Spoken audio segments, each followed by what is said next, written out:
Hello, welcome to Scripture Space. This is a space where we discuss scriptures and God's interpretation for time.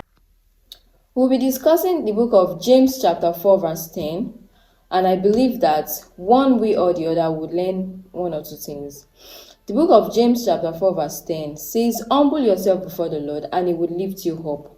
Humble yourself before the Lord and he will lift you up. The NLT version says that when you bow before the Lord and admit your dependence on him, he would lift you up and give you honor. And the Amplified version explain or define being humble as feeling very insignificant. Feeling very insignificant. This passage of the scripture is showing the importance of being humble. The different versions that we check as explain the importance of being humble, which means to admit that we cannot do anything without God. To admit that we cannot do anything without God, and to totally depend on God for everything.